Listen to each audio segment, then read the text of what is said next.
Jai Hind. In this lecture, we will learn how we can comment on the stability of a system by using Raoult-Harvey's criteria. पिछले lecture में हमने सीखा था कि हम transfer function की help से भी सिस्टम की स्टेबिलिटी पे कमेंट कर सकते हैं. For LTI system, what is transfer function? It is simply the ratio of Laplace of output upon input is called transfer function.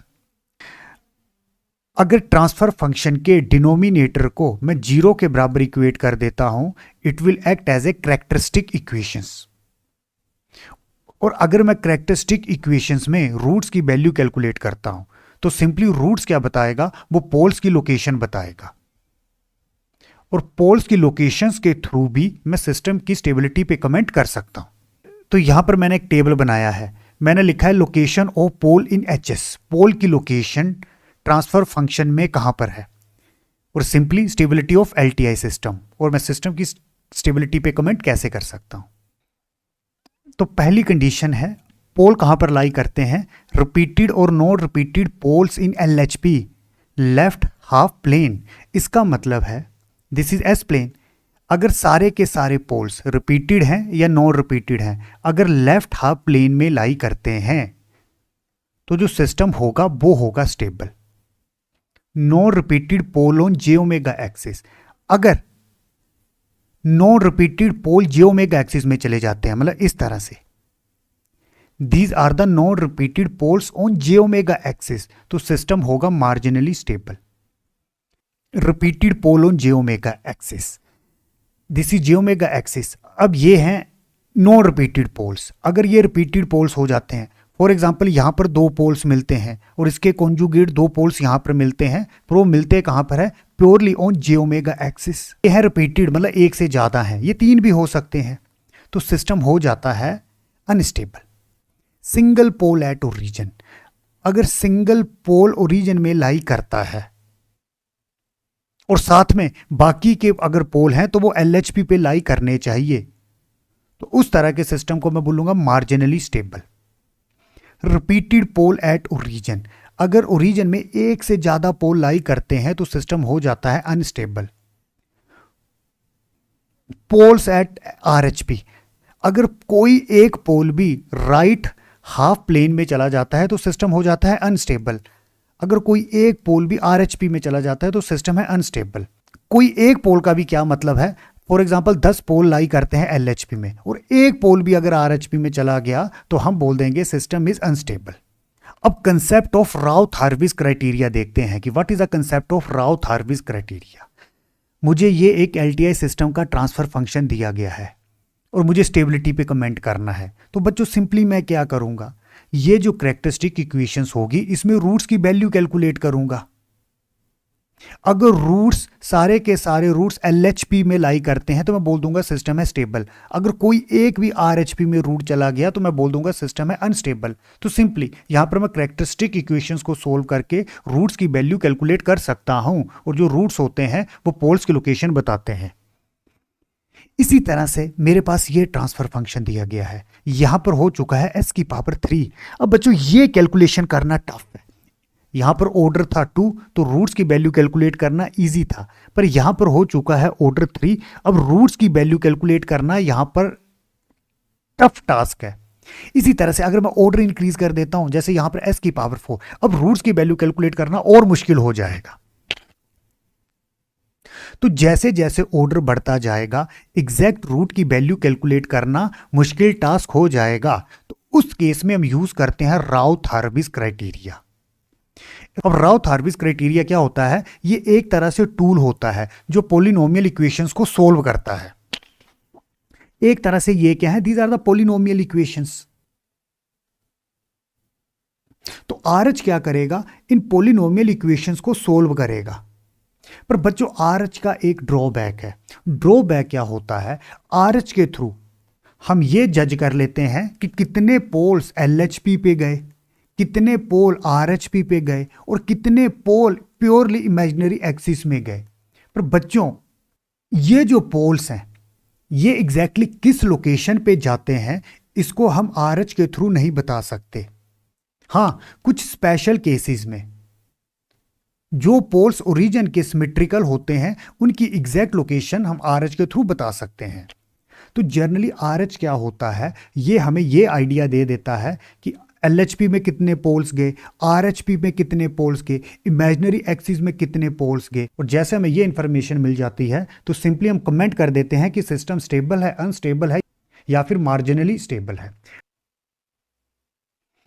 तो basically but Routh Hurwitz criteria helps to do determine whether a system is stable, marginally stable and unstable system. Determine the number of poles in RHP, right half plane में कितने पोल गए, LHP, left half plane and imaginary axis. It does not give the exact location of poles. However, in special case, it gives the exact location of poles which are symmetrical about origin. ये जो RH होता है ये poles की exact location नहीं बता सकता, पर कुछ स्पेशल केसेस में ये उन पोल्स की एग्जैक्ट लोकेशन बता देता है जो ओरिजिन के सिमेट्रिक हों। अब RH टेबल ड्रॉ कैसे करते हैं? फॉर एग्जांपल ये मेरे पास फोर्थ ऑर्डर पॉलिनोमियल दी गई है, s की पावर 4, s की पावर 3, s की पावर 2, s की पावर 1, s की पावर 0। जब हम RH के थ्रू क्वेश्चन सोल्व करेंगे तो पहला ध्यान हमने क्या रखना होता है, जैसे यहां पर s की पावर 4 तो बाय डिफॉल्ट s की पावर 3, s की पावर 2, s की पावर 1 और s की पावर 0 ये प्रेजेंट होने चाहिए। अगर s की पावर 3 प्रेजेंट नहीं होता इस क्वेश्चन में तो इसको मैंने कैसे लिखना था, सिंपली 0 इंटू s की पावर 3। अब यह है फोर्थ ऑर्डर पॉलिनोमियल। अब RH के थ्रू राउथ टेबल या राउथ एरे कैसे बनाते हैं?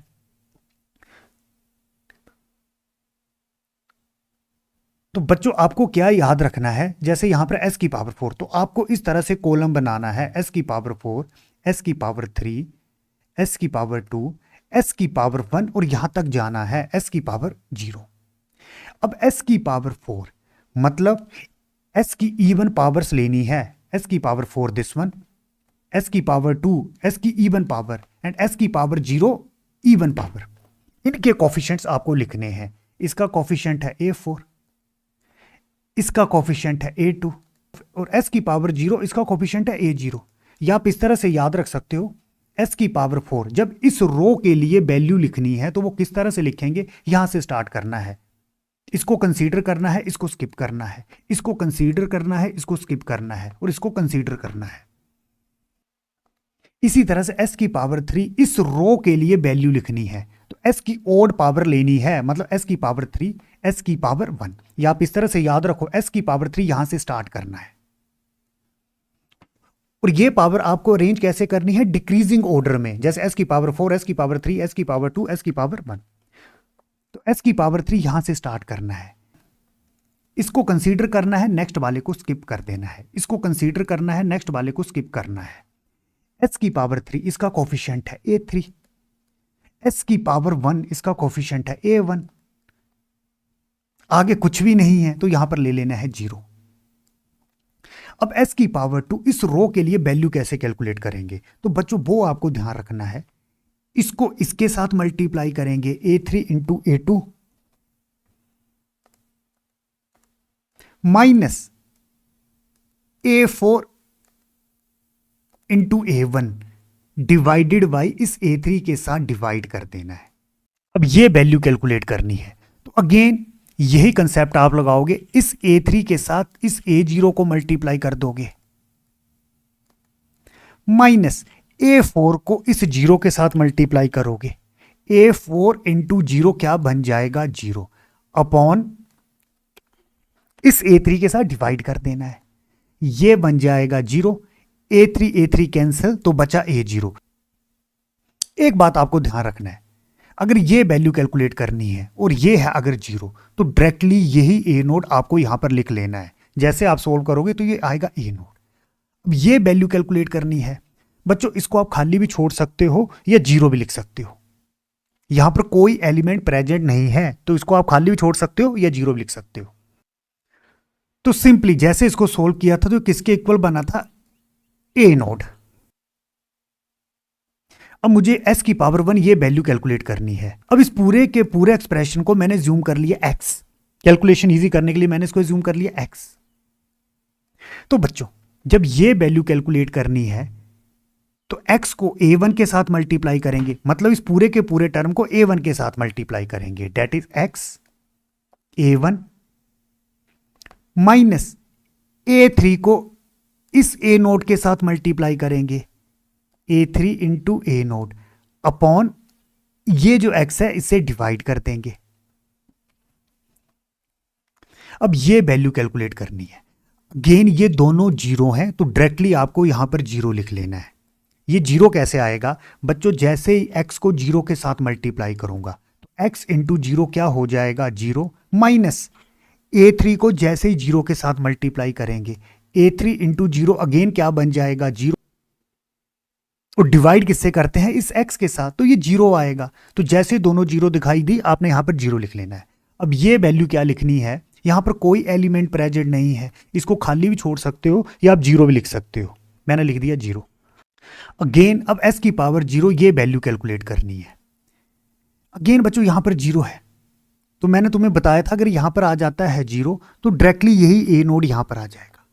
और ये a नोड कैसे आया होगा, इन दोनों को पहले मल्टीप्लाई करेंगे। फॉर एग्जांपल इसको मैंने ज्यूम कर लिया d, पहले इन दोनों को मल्टीप्लाई करेंगे d into a node minus x into zero, तो x इंटू जीरो क्या बन जाएगा, जीरो, अपॉन ये जो d है, ये जो पूरा पूरा एक्सप्रेशन है इसको d से रिप्रेजेंट किया है, ये बन जाएगा जीरो, ये करेंगे कैंसिल तो बचेगा क्या, a नोड। आपको याद क्या रखना है, मैंने ये वैल्यू कैलकुलेट करनी है, ये a नोड है ये जीरो है तो डायरेक्टली आप a जीरो यहां पर लिख सकते हो। अब ये दोनों जीरो हैं तो सिंपली यहां पर जीरो आएगा और इसको भी आप जीरो लिख सकते हो, यहां पर कोई एलिमेंट प्रेजेंट नहीं है तो इसको आप जीरो लिख सकते हो। अब आने वाले लेक्चर्स में हम ये सीखेंगे कि किस तरह से हम RH के थ्रू स्टेबिलिटी पे कमेंट कर सकते हैं।